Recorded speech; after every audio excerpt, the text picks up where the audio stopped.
So Hardy-Weinberg equilibrium, a couple of things that I want to point out.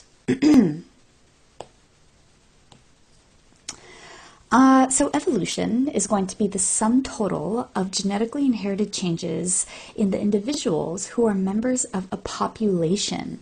I want to point out, do I have a highlighter or is it just, no, I can change colors and looks like that's it. Okay. It's the population as a whole that actually evolves, so not the individual. The individual's alleles definitely contribute to that population, but we have to consider the entire gene pool of a population to look at evolution. Hardy-Weinberg equations give us the frequencies of alleles and genotypes in that gene pool. What else do I want to go over? I do want to point out that Hardy-Weinberg equilibrium, it's kind of a hard thing for students to understand because in Hardy-Weinberg equilibrium, the scientists concluded that basically these results are going to be true if the population is very large. So kind of taught you guys about running a science experiment. You have to have a lot of samples for the conclusions to be credible. So, okay, that makes sense. There is no gene flow. I taught to you guys about migration of alleles into and out of a population. So remember that gene flow is an evolutionary change. So, okay, they're saying that there's no gene flow, that there's no mutations altering the gene pool. Mating is random. All individuals are equal in reproductive success. What you're telling me there is that there's no natural selection occurring. Basically, what Hardy-Weinberg is saying is that evolution isn't taking place in these populations. You guys know that that's not the case in real life. Evolution is very much taking place, but we can use the Hardy-Weinberg equilibrium to account for those evolutionary changes because we will see a change in the population, what we should expect, and then we account for the difference, we can actually account for evolution. Okay, so I want you guys to know from this handout how to calculate allele frequencies and how to calculate genotype frequencies. And the problems that you see in this handout are going to be very similar to the problems that I'm going to give you on practice quizzes and on your exam. So let's go ahead and get to it. Problem number 1. In corn, purple kernels, uppercase Y, are dominant to yellow kernels, lowercase y. A random sample of 100 kernels is taken from a population in Hardy-Weinberg equilibrium. Every problem that I give you in this course will be in Hardy-Weinberg equilibrium. You can assume that. It is found, basically what I mean by that is don't account for evolution. It is found that 10 kernels have the dominant allele for purple kernels. Okay, so to get started with this problem, step by step, let's go ahead and take a few notes on what this problem is giving me. It gives you some information. Purple kernels, there's an uppercase Y being shown there, and it's saying that it's dominant. Yeah, uppercase letters are telling me that those alleles are dominant. I'll go ahead and write uppercase Y means purple kernel. And that is dominant. Hopefully I can fit everything in this document. I might need to refresh to do more work. Okay, and then yellow kernels, looks like that's the other phenotype. There's the allele, lowercase y, so my recessive is yellow kernels for the corn. Looks like a random sample out of 100. That's telling me population is 100. I'm only going to write this one time because all populations I give you will be out of 100 for simplicity. It's taken from population in the Hardy-Weinberg equilibrium. It is found that 10 kernels have the dominant allele. Okay, 10 kernels have the dominant allele. So that's telling me that 10 kernels have the dominant allele. Well, the dominant allele we said was uppercase Y, that's purple kernels. or the purple allele, I should say. So I'll go ahead and write that 10%. That number is telling me percent because 10 out of 100, I'm always going to give you out of 100, is 10%. Okay, purple kernels sit at 10%. And that's all the information that I'm given. So, I need to find the following information. I'm going to take a quick glance at this before I go even further. So it looks like I need the frequency of the dominant allele. I'm wanting you guys to find that. That's uppercase Y. Frequency of the recessive allele. Frequency of the population that's homozygous dominant. Heterozygous. Frequency of population that is homozygous recessive. The percent of the population that has the phenotype of purple. Percent of population that will have the phenotype of yellow. Okay, all those things I want you guys to find using Hardy-Weinberg equations. So the first one, frequency of the dominant allele, we already have that information. Remember that the dominant allele is uppercase Y, and that information is going to be reflected by this equation before I put it up.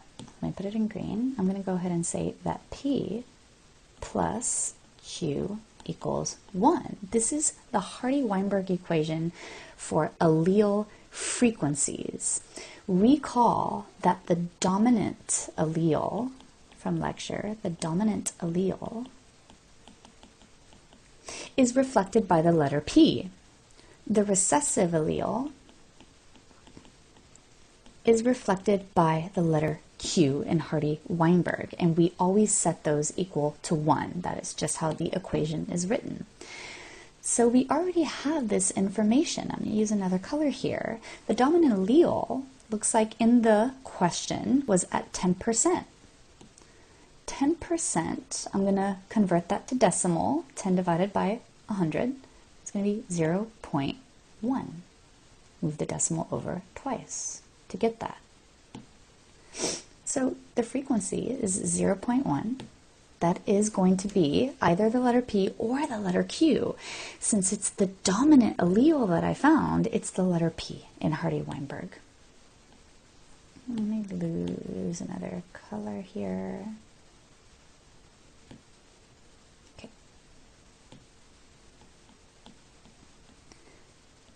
So I have the letter P, 0.1. I don't know Q. I'm going to go ahead and leave that Q. That's the recessive allele, and set it equal to 1. So I can actually already answer this guy right here. Frequency of the dominant allele, that's the letter P, that is 0.1. I'll go ahead and write that down. Let me do it right here at the bottom, since I don't have room to the right. Okay. But I don't know the next one, frequency of the recessive allele. That's letter Q. I need to find that. Yet let's use Hardy-Weinberg to figure that out. Using algebra, I'm solving for Q right there. So what I do is subtract both sides by 0.1 value. Q, that cancels out. Q is going to equal 1 subtracted by 0.1. Q is now going to equal 0.9. So I can go ahead and write that. Frequency of the recessive allele, 0.9 is my answer.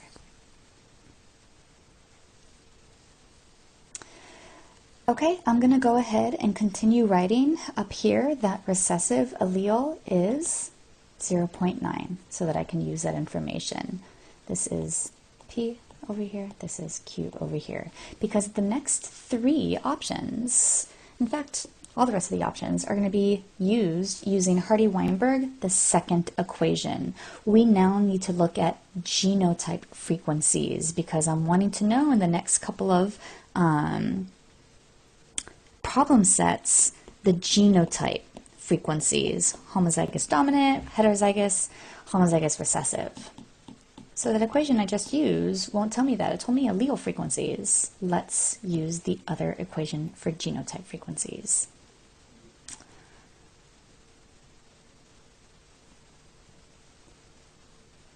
So writing the Hardy-Weinberg equation, I have P squared plus, I'm going to give myself a lot of room because I want to write some information for you guys, 2pq plus q squared, set that equal to 1.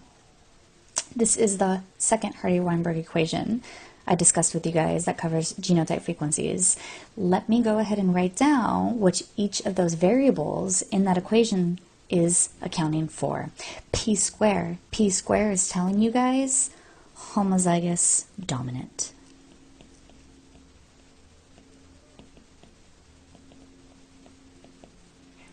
So that's going to answer the third bullet point. That's P squared. That's not the answer, but P squared is going to give you that answer. Oh, let me not do that. That's confusing. P squared will equal that. Just like P answered here, just like Q answered here. Okay, the fourth bullet point, that's the heterozygous, that's 2pq. 2pq will answer bullet point 4. Q squared, you might have guessed it, that's homozygous recessive.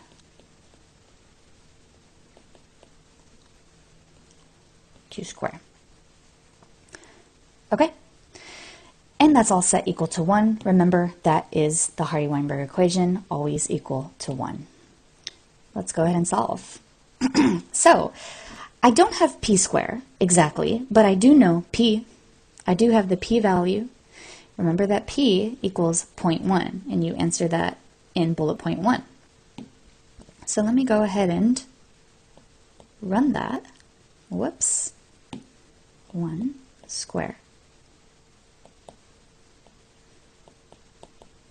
I also have Q. I can substitute for Q. Q, you found that out before, is 0.9. 0.9.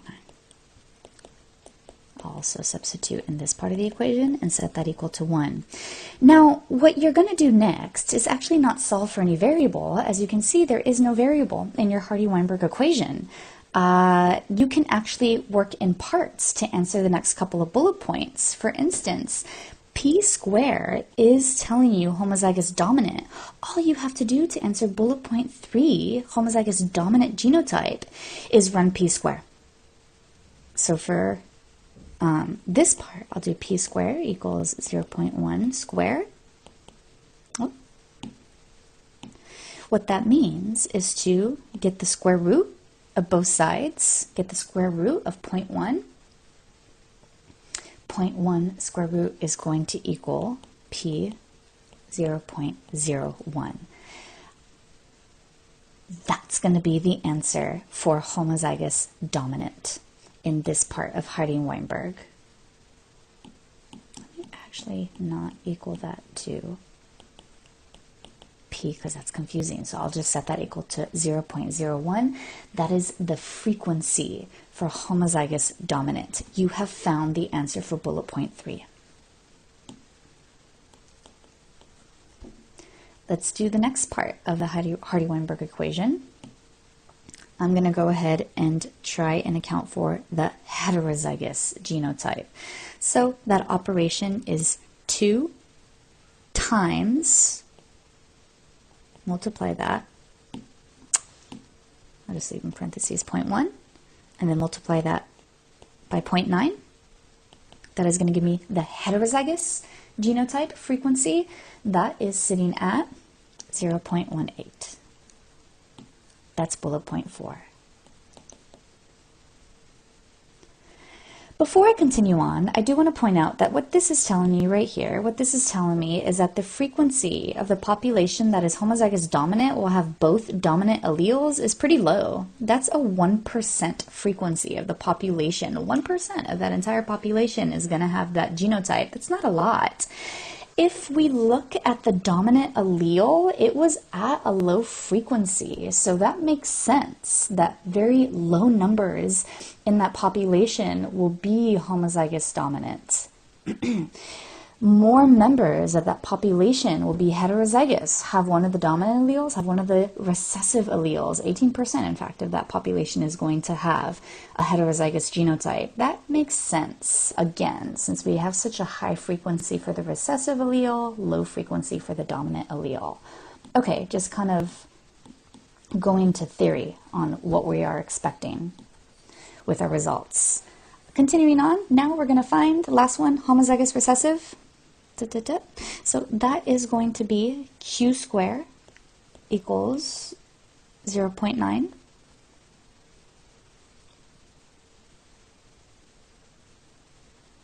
square. Find the square root. Homozygous recessive, it looks like the frequency is pretty high. I would expect that, 0.81. That's bullet point 5. Now, there was another way you could have answered this. You might have guessed it. You didn't have to run that operation. You didn't have to do this step to figure that out. There's another step you could have done using Hardy-Weinberg. Let me actually write this out on the next page so that I have more room.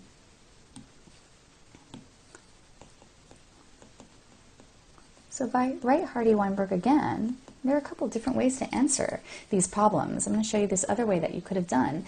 Since we had the value of p square, we said p square